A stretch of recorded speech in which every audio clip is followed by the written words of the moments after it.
Cirinya orang introvert. Dia tidak nyaman dengan keramaian. Dia lebih suka sedikit orang atau malah sendirian dia suka. Tidak suka diganggu. Kalau diganggu dia sebel, dia pengennya menyendiri. Itu biasanya orangnya introvert, pendiam. Terus awas biasanya. Dia selalu lihat lingkungan sekeliling. Selalu waspada. Sebelum ngomong dia mikirnya panjang. Jadi banyak berpikir sebelum ngomong. Itu.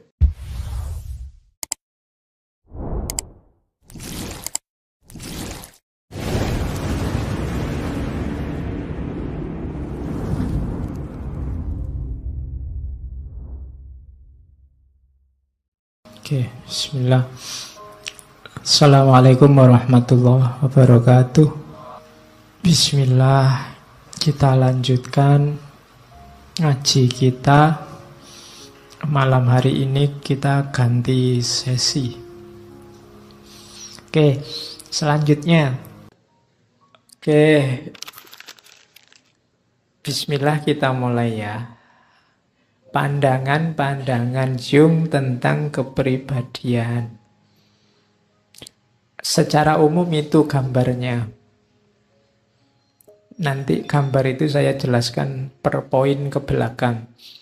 Cuma silahkan dilihat saja. Nanti yang mendengarkannya MP3 ya berarti tidak bisa lihat gambarnya. Dibayangkan saja melihat gambar. Nanti tiap poinnya saya jelaskan satu-satu. Jadi diri kita, bagian mental, bagian kepribadian itu isinya sebenarnya dua. Ada yang kita sadari, ada yang tidak kita sadari.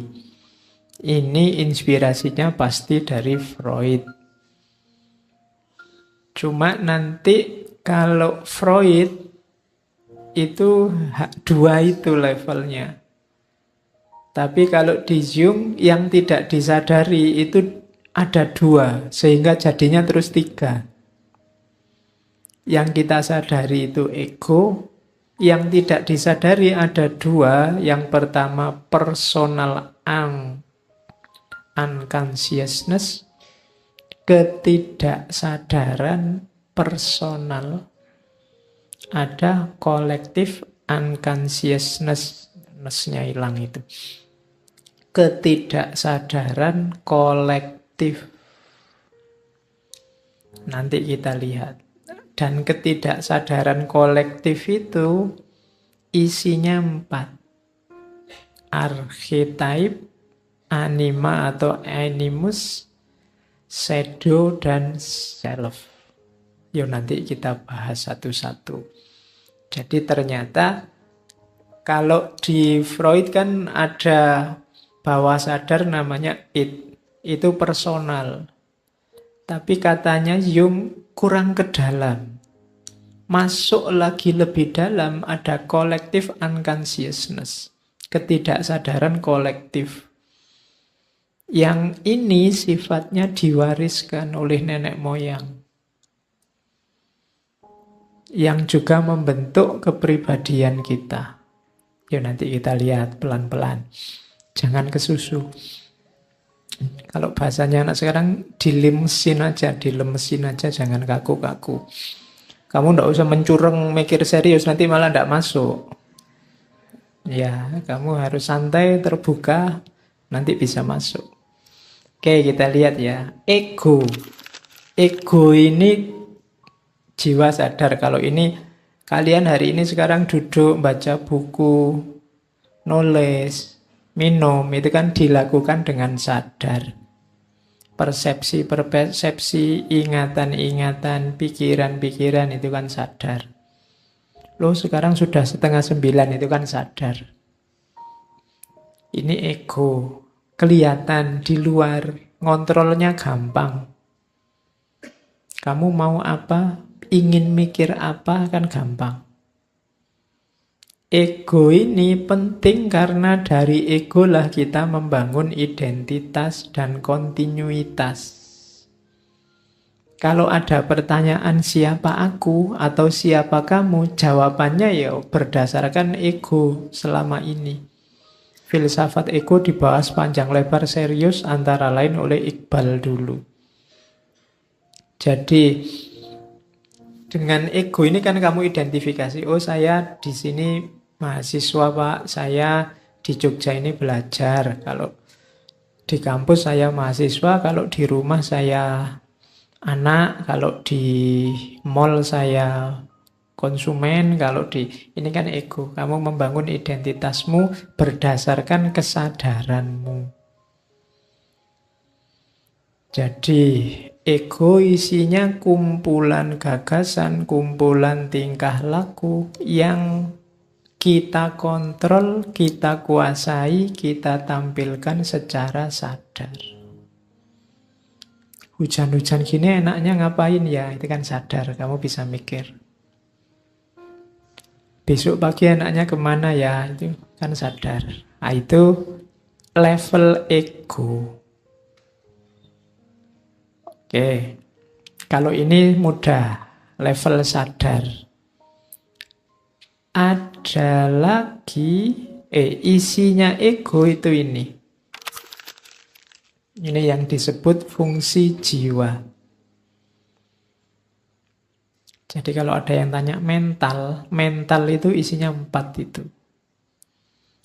Jiwa kita aktivitasnya 4. Yang pertama sensing, yang kedua thinking, yang ketiga feeling, yang keempat intuiting.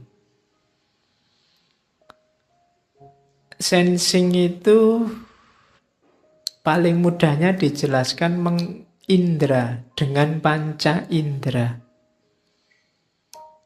Saya melihat kalian, ini sensing. Loh Pak, itu kan aktivitas fisik Pak, bukan aktivitas mental. Loh kalau fisik saja, mata saja, tidak ada daya melihat, tidak bisa kamu melihat. Telinga saja, tidak ada jiwa, tidak ada daya mendengar, tidak bisa kamu mendengar. Jadi itu fungsi jiwa. Jadi sensing itu gunanya apa? Panca indera itu gunanya apa? Mengalami, experiencing. Panca indera itu kan mata untuk melihat, telinga untuk mendengar, hidung untuk membau ya. Kadang-kadang kalau mahasiswa kalau hidung untuk apa? Jawabannya hidung untuk mencium Pak, mesti gitu. Emangnya kalau kamu ciuman pakai hidung.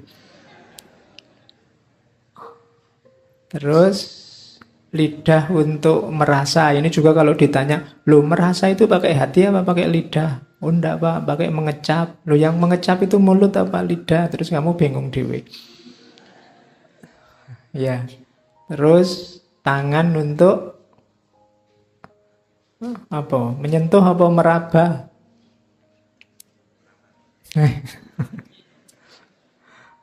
Nanti kalau tak tanya lagi, yang menyentuh dan meraba itu tangan apa kulit? Bingung nah. Ternyata level itu aja kita masih bingung. Itu panca indera, paling simple. Gunanya apa? Mengalami, experiencing. Jadi ketika kalian mengalami, terus kan di situ muncul pengetahuan. Ada daya-daya yang terlibat sehingga muncul pengetahuan dari pengalaman itu. Itu yang pertama, sensing. Yang kedua, thinking. Kalau ini simple. Kalian sudah paham apa itu berpikir. Selama kesadaranmu masih ada, masih jalan, sensing, thinking, feeling, intuiting itu otomatis jalan. Thinking itu berpikir, wah ini mumpung ndak hujan, enaknya pakai kaos saja. Nanti mungkin sumuk. Nah itu thinking. Otakmu itu sebenarnya organ tubuh yang paling capek itu akal otak. Ndak pernah kamu berhenti selama kamu sadar. Kamu begitu masuk ke tadi sampai gerbang nonton, oh sudah banyak yang datang. Itu kan ini pikiran. Terus kamu parkir begitu masuk, minumnya belum ada. Itu kan juga pikiran. Kamu masuk lagi nyari tempat yang enak, yang bisa senden. Itu pikiran juga. Ini tidak pernah istirahat. Begitu kamu sadar bangun, pikiranmu itu jalan terus. Makanya levelnya level kesadaran. Jadi itu dua aktivitas utama. Yang ketiga, feeling. Feeling ini hubungannya sama rasa. Jadi, evaluating experience itu feeling. Misalnya, tehnya panas. Awalnya sensing. Kamu simpulkan panas itu thinking. Rasa panas itu feeling. Nah, hasilnya apa? Intuiting. Kalau intuiting itu pengetahuan, pemahaman yang muncul tanpa sensing, thinking, feeling.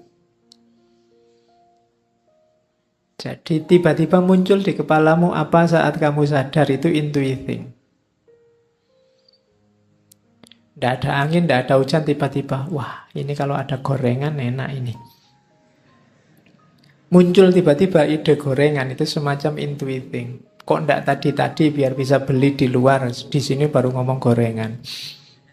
Nah itu intuiting. Jadi aktivitas pengalaman hidup yang tidak melibatkan sensing, thinking, dan feeling itu biasanya intuiting. Orang kadang menyebutnya intuisi. Intuisi itu tanpa sensing, tanpa thinking, tanpa feeling, tapi lahir pengetahuan. Jadi dapat pengetahuan. Muncul tiba-tiba dalam kondisi sadar. Itu intuiting. Oke, jadi saat kita sadar, jiwamu sibuk dengan 4 itu. Terus, modelnya apa? Ego yang sadar itu, ini teori selanjutnya yang terkenal sekali dari Jung tentang extraversion dan introversion. Kalian pasti sering dengar istilah ada orang yang introvert dan extrovert. Dua tipe kepribadian. Ini namanya sikap jiwa kalau katanya Jung.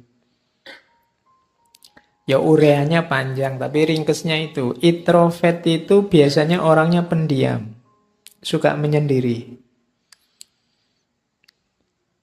Terus ndak suka ngobrol ringan, ndak ada gunanya, dia males. Ngomong cuaca, hujan ya, dingin ya, ndak penting. Ngapain ngomong ndak ada gunanya, ya semua sudah tahu, sekarang musim hujan. Jadi ndak suka basa-basi, ndak suka beramah tamah. Jadi wajahnya pokoknya datar, lurus, ndak suka. Nggak ekspresif, polos pokoknya. Kalau bahasanya game itu poker face. Oke. Jadi nggak suka rame-rame kayak gini, mungkin dia duduknya di pojok-pojok gitu kalau ada temennya ketawa dia, alah gitu aja ketawa. Ya. Loh iya itu cirinya orang introvert. Dia tidak nyaman dengan keramaian.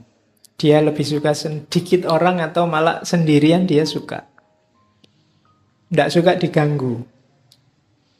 Kalau diganggu dia sebel, dia pengennya menyendiri. Itu biasanya orangnya introvert, pendiam. Terus awas biasanya. Dia selalu lihat lingkungan sekeliling. Selalu waspada. Sebelum ngomong dia mikirnya panjang. Jadi banyak berpikir sebelum ngomong. Itu antara lain cirinya itu. Kalau sudah ngomong biasanya serius terus to the point, tidak mau basa-basi. Kalau sudah jengkel tidak bisa diajak ngobrol, diem aja. Mau dari mana mas? Dari tadi. Ya, itu sebenarnya kalau ada orang jawab kayak gitu, maksudnya apa? Sudahlah kamu tidak usah tanya-tanya, minggirlah. Jadi bukan urusan dia ingin ngelucu ya, memang kamu minggir, jangan deket-deket. Males aku jawab pertanyaanmu, kan gitu. Jangan ganggu. Kok jalan saja mas? Ya emangnya ngerangka misalnya. Ya, pokoknya jawabnya apa enak ngono. Dia pinginnya sendiri. Itu orangnya kecenderungannya introvert. Yo ilustrasinya begitu, tapi maksudnya pendiam. Tidak suka keramaian. Jadi yo kalian bisa meraba dirimu, lebih suka banyak teman atau lebih suka sendiri. Kalau lebih suka sendiri, ya nanti kecenderungannya mungkin introvert. Ada kebalikannya ekstrovert. Kalau ekstrovert ini suka rame, selalu antusias, semangat, wow, suka sosialisasi, berinteraksi, bergaul mudah. Kalau ngomong kadang tidak dipikir spontan. Yang penting rame. Kalau dia ada terus jadi rame, pandai mencairkan suasana.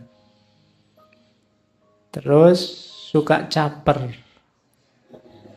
Ya, orang suka keramaian, suka bareng-bareng itu kan biar orang mendekat ke dia terus, makanya dia suka cari perhatian. Karena dia menyukai popularitas.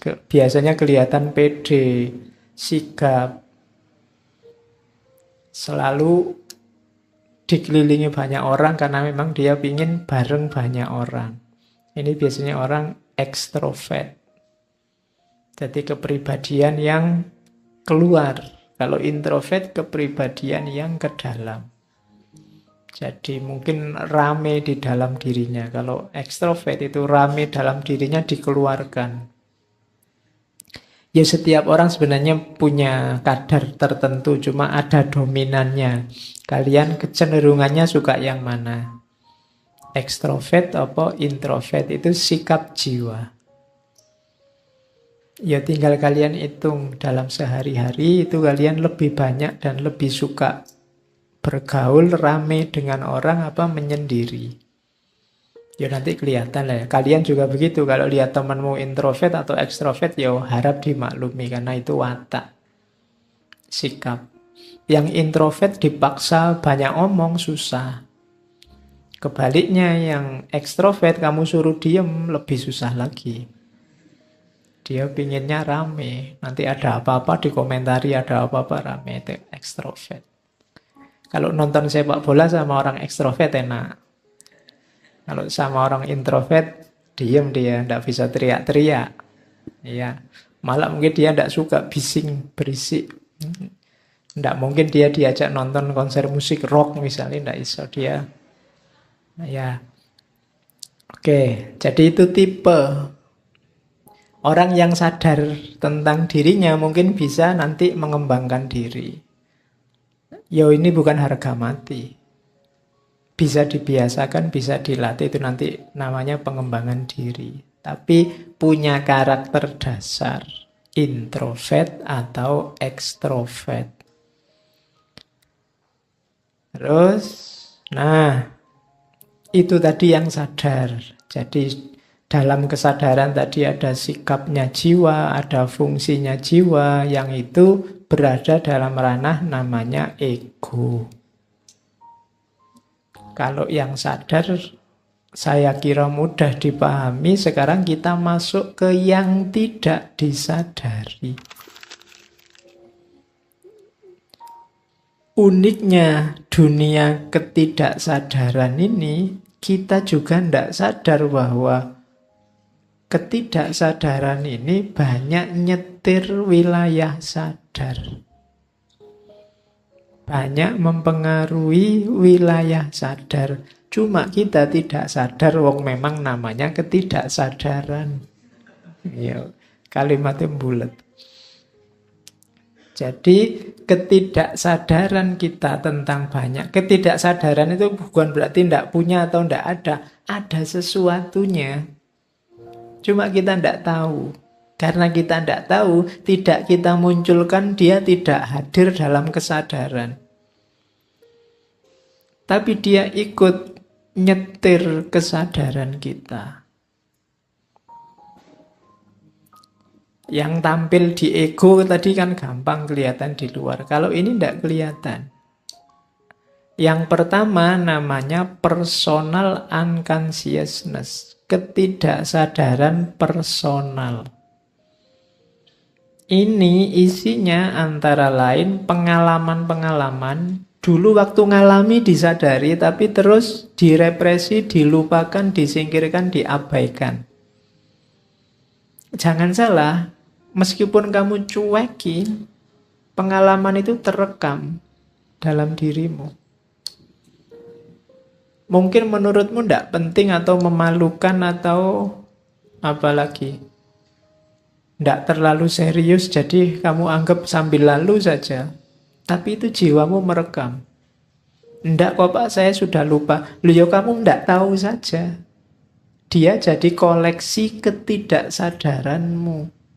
Yang ini diam-diam nyetir dunia sadarmu. Nah ini yang makanya katanya Jung itu hati-hati. Nanti katanya Jung banyak hal yang tidak sadar nyetir kita. Terus kita kaget dengan hasilnya. Dan itulah selama ini katanya Jung yang kita sebut takdir. Tapi itu sebenarnya bukan sesuatu yang tiba-tiba datang kayak sulap takdir itu. Tapi kamu tidak sadar ada yang mengarahkan sejak bawah sadarmu.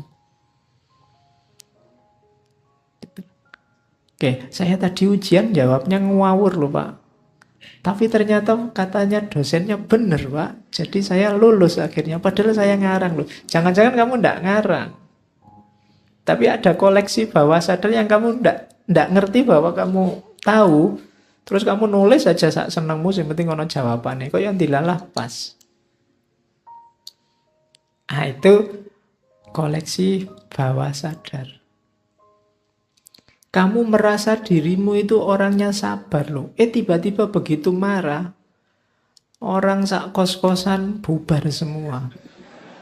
Misalnya. Kamu tidak mengira bisa begitu. Saya kok gitu ya? Apa memang sudah takdirnya saya kayak gini ini? Ditakdirkan Allah sekarang bisa marah? Tidak. Koleksi-koleksi itu sudah ada. Cuma kamu tidak sadar saja. Selama ini tutur katamu lembut. Tapi begitu ndak suka sama orang, caci makimu ngalah-ngalahi yang biasanya meso. Padahal dari mana kamu dapat kosakata itu? Itu pasti dari bawah sadarmu. Saya ndak pernah ngapalin kata-kata pisuan, Pak. Loh ndak, mungkin kamu baca WA teman-temanmu maki-maki, baca Instagram ada orang maki-maki. Yuk, terus kamu lupa, alah ini maki-maki, ini jelek. Loh, tapi tadi kan sudah kamu baca. Kosakatanya sudah nempel dalam dirimu. Ya memang kamu buang, tapi dia tidak hilang. Dia masuk ke bawah sadar. Jadi begitu kamu marah, kontrol terhadap wilayah sadar hilang, tampil dia ke atas. Keluarlah caci maki dari mulutmu. Personal unconsciousness. Nah, dalam wilayah tidak sadar ini ada namanya kompleks. Kompleks bukan tempatnya kos-kosan atau tempatnya kontrakan ya. Jadi kompleks itu kelompok gagasan, kelompok persepsi, kelompok pikiran. Yang kita tidak sadar bahwa itu terstruktur. Yang membentuk kesadaran kita. Jadi, contohnya begini kompleks itu. Coba ya. Kompleks itu organized group of thought. Misalnya pandanganmu tentang ibu. Ibu itu kamu Di kepalamu masing-masing ada pemahaman tentang apa dan siapa itu ibu. Tapi kamu tidak sadar bahwa pemahamanmu tentang ibu itu banyak sekali unsurnya. Dia sangat kompleks. Ibu itu bisa sumbernya dari ibumu sendiri. Atau ibu-ibunya orang lain yang kamu pernah berinteraksi dengan mereka. Bisa juga kamu sendiri yang kebetulan pengalaman jadi ibu, yang perempuan ya, bukan laki-laki. Nanti kalau laki-laki jadi ibu nanti lucu. Terus mungkin bacaanmu tentang ibu, atau mungkin pengalamanmu dulu waktu kecil diasuh oleh ibu, sumbernya banyak. Yang ini kemudian menstruktur jadi satu, secara tidak kamu sadari muncul kesanmu, pandanganmu tentang ibu. Mungkin yang ibunya kayak zaman dulu ya, ibu tiri, kejam, jahat, kamu dipukuli. Loh itu nanti pandangannya tentang ibu beda dengan ibu-ibu yang baik. Dari mana itu? Ya dari kompleks ini. Hal yang sama terjadi dengan pandanganmu tentang dosen, pandanganmu tentang tokoh A atau tokoh B, atau partai A atau partai B. Itu seolah kamu, ini saya mikir sendiri Pak, ngalami sendiri secara rasional dari pengalaman sensing, thinking. Enggak. Bawah sadarmu mainnya juga banyak, cuma kamu enggak tahu. Entah kamu punya pengalaman apa, mungkin kamu membaca apa, atau kamu lihat orang lain mengalami apa, yang sekarang kamu lupa, tapi dia menstruktur di bawah sadarmu. Nah, itulah namanya kompleks. Kalau ini ketidaksadaran individual. Ini yang mirip kalau di Freud namanya id. Kan ada id, ego, dan super ego.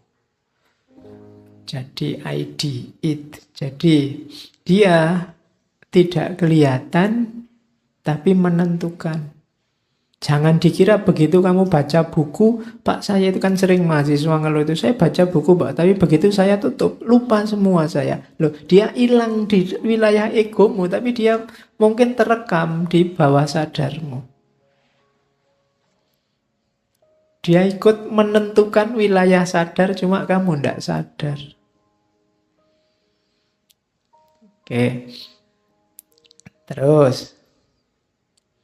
Nah, wilayah kedua tadi.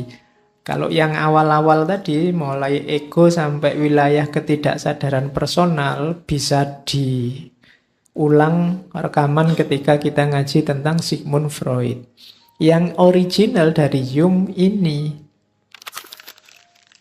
collective unconsciousness. Ketidaksadaran kolektif. Ini wilayahnya lebih dalam lagi dibandingkan ketidaksadaran personal. Katanya Jung, ini mungkin ada pengaruh ajaran-ajaran agama tertentu mungkin, bahwa begitu kita lahir, kita ini bukan papan kosong. Kita mewarisi apa? Hal-hal, ingatan-ingatan. Mungkin dulu nenek moyang kita punya cita-cita apa, punya keinginan apa, punya harapan apa, punya semangat untuk ngapain. Yang semacam ini nanti bisa diwariskan dari generasi ke generasi, akumulatif. Katanya Jung, ada sisa psikis perkembangan evolusi manusia yang menumpuk dari generasi ke generasi. Dan ini, apalagi yang ini, yang tadi aja nggak disadari, apalagi yang ini. Collective unconsciousness. Itu yang bikin misalnya kadang-kadang kamu heran, kok bisa ya orang Yahudi itu seperti itu semua. Mungkin cerdik, cenderung agak tricky, kemudian kok bisa ya etnis ini kok sukses terus kalau bisnis. Kok bisa ya? Ah, itu ada warisan-warisan dari nenek moyangnya. Otomatis begitu. Kadang-kadang kamu usaha mati-matian, gak sukses-sukses. Tapi dari etnis itu temenmu cepet banget. Cuma ngapain aja terus jadi kaya.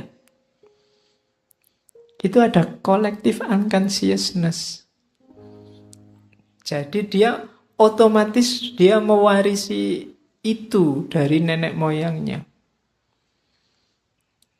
Jadi diwariskan dari kakek nenekmu. Tadi ada orang introvert, ada orang ekstrovert, itu bisa dilacak ke belakang dulu-dulunya. Kemungkinan kakek nenek moyangnya kecenderungannya seperti itu juga.